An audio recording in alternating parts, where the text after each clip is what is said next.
I've been getting a few emails about the rifle I used in the multi-gun matches that I posted recently. And so I thought I'd make a quick video, see if I can answer it without typing all the time answering these emails. And I think most ARs are pretty close in quality now until you get into the real expensive stuff. And by no means am I an expert. I just know what I like and what seems to work for me. And this is just my opinion, so I think when it comes to an AR for yourself, you should think about what you'll be using it for and for how you want to make it look cool for yourself.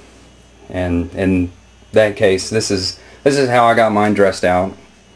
And I'm mainly using mine for 3-gun club level, nothing, no nationals, no nothing like that. So, you know, I'm not that competitive with this rifle. I guess if I spent a lot more money on a rifle with more accuracy, I'd probably do a little bit better.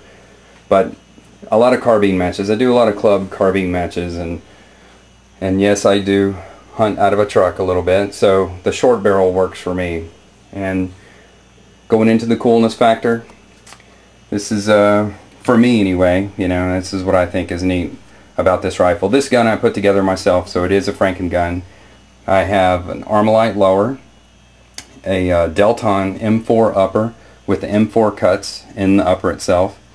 I have a Young Manufacturing National Match chrome plated bolt carrier and bolt. I find that the chrome plating allows it to be cleaned a lot easier. And these things, you know how they get filthy. The chrome just helps a little bit. You have to pay a little extra, but it's nicer to clean, I guess. I have a free float, or not free float, but the quad rails from Midwest Industries. The Tapco vertical grip. It's a nice grip to hold on to. It's fairly fat. Some of the other ones are a little too skinny for me.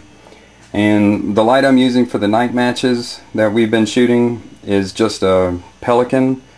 It's a 100 lumen LED Pelican. I think I paid $30 for it on Amazon. And then the offset mount for it is a Viking Tactics. It's plastic. It mounts on with a couple of screws. A quick release would be a lot nicer, but this seems to work for the diameter of light that I have. And the way I have Ergonomics, it's ergonomically set up good for me. I like this. The front sight gas block I'm using is an ARMS folding front sight. It folds up like that, and you get the traditional, the A2 look. And I kind of like a traditionalist, so I like that look, but I also like to get it out of the way when I want to. So it easily folds down. It's cool again for me. I'm using the 14.5-inch barrel. I really like the profile that the military uses. When you start getting into the 16 inches, it looks just kind of a little goofy to me. So I had purchased this barrel from DEZ Arms, and accuracy, it's pretty good for me. Honestly, I haven't sat down and shot, you know, paper groups with it, but at 250 yards, I can hit a LaRue-sized resettable target with it, no issues. And on the front, I like the traditional birdcage look, but I also wanted a compensator for competing. So I went with a Yankee Hill muzzle brake. It looks kind of like a flash hider, but it's not. You can see the baffles in there. And so it does do a little bit of job. If you look at the night match videos I posted, it does reduce the flash a lot, but it doesn't hide it completely. And yes, this is pinned on here, so it's nice and legal for the ATF. And going back here to the sight that I'm using, it's a Seymour dot. It came off one of my open guns when I got a new one.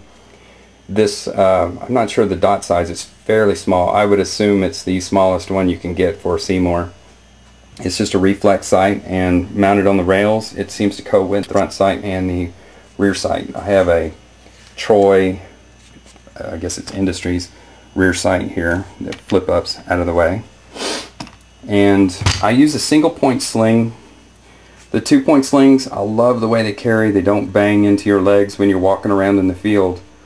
But the strap seems to hang down for me right across the mag well. And so when you're trying to do a mag change, the strap seems to get in the way. So I went with a single point sling, and I love the attachment in the very back. The ones that come off to the side, they kind of get in the way of my wrist when I'm holding onto it. If you look right here at my safety, I've taken some model paint and put a little paint in the notch right there.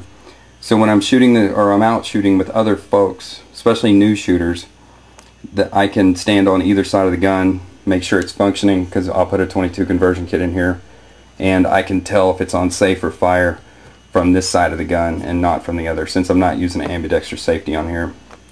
These little alignment pins are supposed to keep your trigger and hammer pins from moving around. I put that on there. It's from K&S. They're in Fredericksburg, Texas, I believe.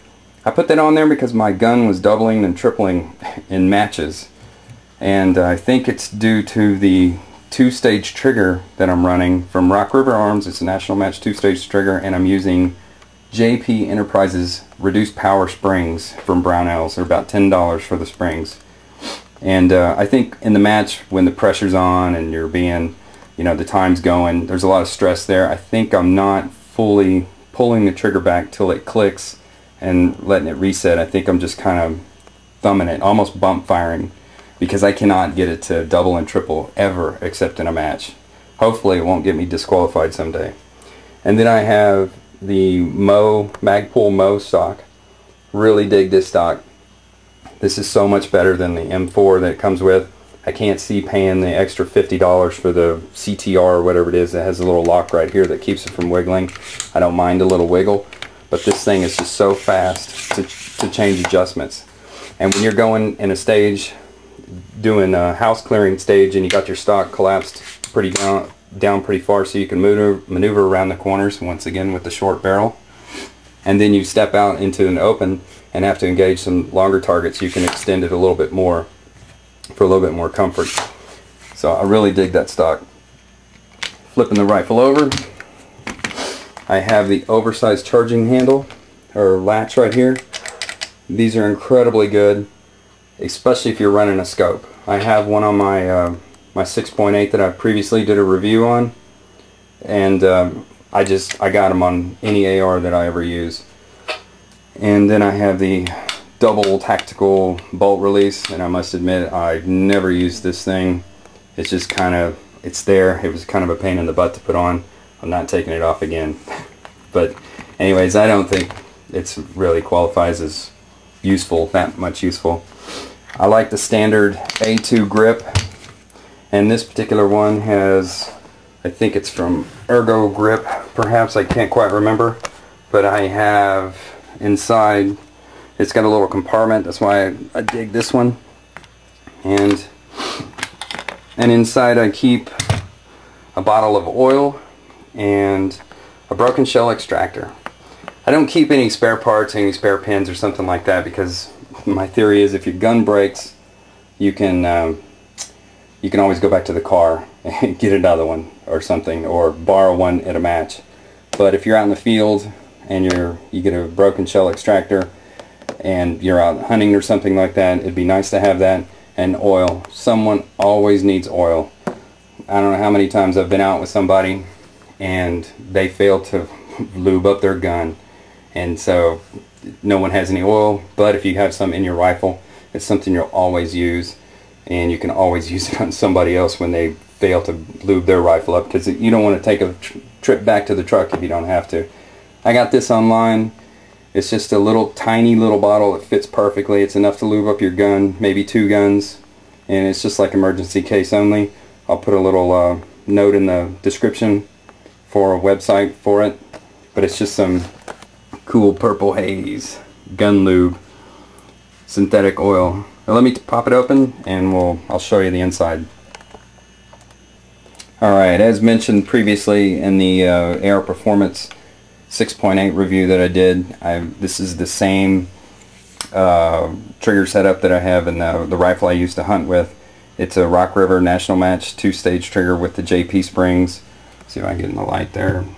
The springs are usually painted yellow, so you can easily differentiate them from your other springs. Not sure if it's going to set off a 22 conversion that, how do you say, reliably. But I don't use the 22 conversion kit in this rifle too much. I've used it a few times and I haven't had any issues, so it might not be that big of a deal. Like I said, this is my Frankenstein gun. It's an Armalite lower that I've had for years. And for the upper, then the chrome Young Manufacturing National Match bolt makes it easy to clean.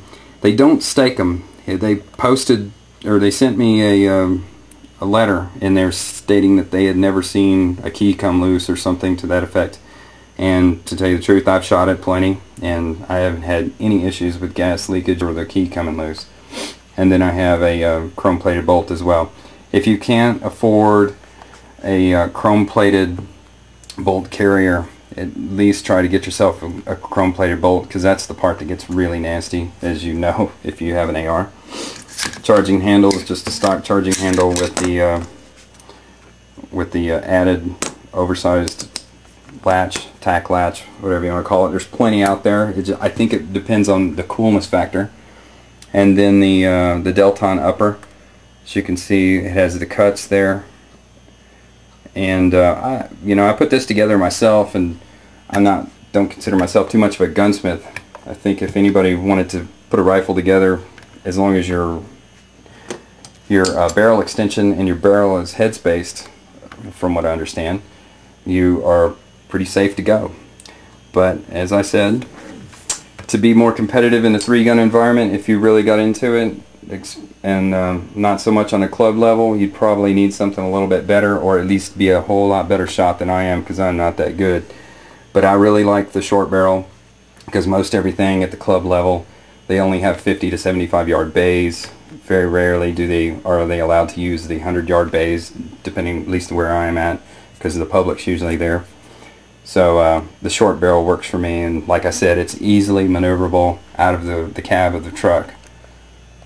And so that is the review.